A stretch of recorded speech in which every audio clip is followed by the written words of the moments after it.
So this guy, his name's Jerome, and Jerome is about to steal $24 million from McDonald's? So Jerome, he used to be a cop, but now he's a director of security at a marketing firm. And one day, the marketing firm he works for comes up with a promotion for one of its biggest clients, McDonald's. And in this promotion, they combine McDonald's and Monopoly into a game where customers win free French fries or free drinks, or the grand prize, $1 million.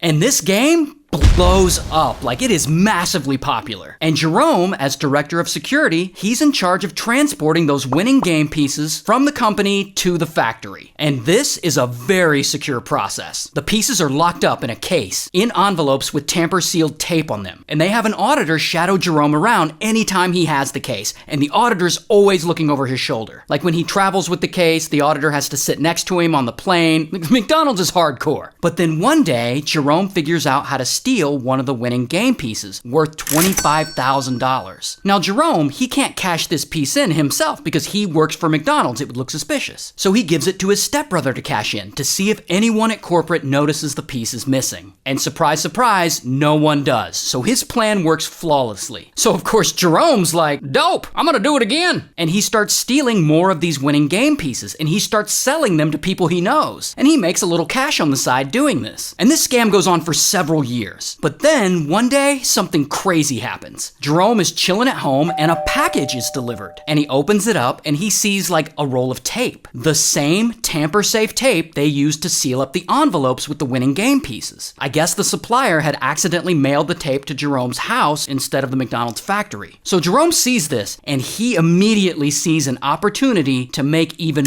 more money. So then boom, sometime later he's at the airport and he's transporting the case with the winning pieces in it. And the auditor, she's there with him. And so Jerome tells her he needs to use the restroom. And then he takes the case in there with him. And then he gets one of the envelopes. He breaks the seal. He pockets the winning game pieces and replaces them with losing game pieces. Then he seals the envelope back up with the tape he got. He then later sells those winning pieces to more people he knows. And they all cash in. So much so that after a while, Jerome starts telling those people to resell those pieces to people in other states to make it all harder to track back to Jerome. And with this strategy, Jerome starts stealing more and more pieces, and he distributes them out to more and more people in his network to sell. And at some point, he even brings on a couple of recruiters, and they help him get his winning tickets out to people across the country, and his network just keeps getting bigger and bigger. He even jacks some of the $1 million prize pieces. One of them, Jerome anonymously donates to St. Jude's Children's Hospital, because I guess he feels bad about all the stealing he's doing. I don't know, but Jerome's scheme is working, and he and his friends are getting paid.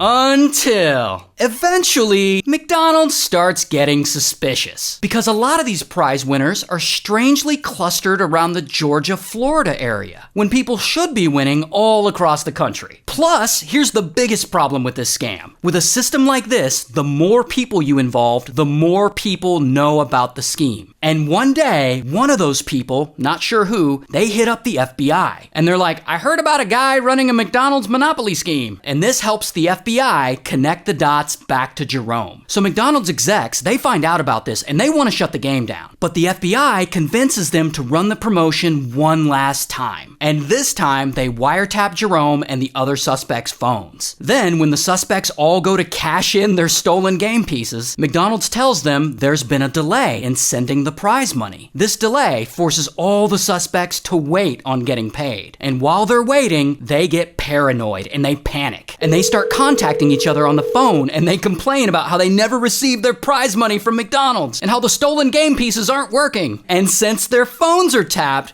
all of these conversations are used to incriminate them. So the FBI arrests Jerome, here's his mugshot, and they uncover his whole fraud scheme, and when all is said and done, over 50 people are convicted for scamming McDonald's out of $24 million worth of winning game pieces. Now Jerome, he actually ends up snitching on his employer, the marketing firm he worked for, because separately from all this, the firm was rigging the Monopoly game too in a different way. And that's a whole other story. But because he snitched, Jerome only got 37 months in prison. And of course, they seized all his assets. So, shout out to the Hamburglar, I guess.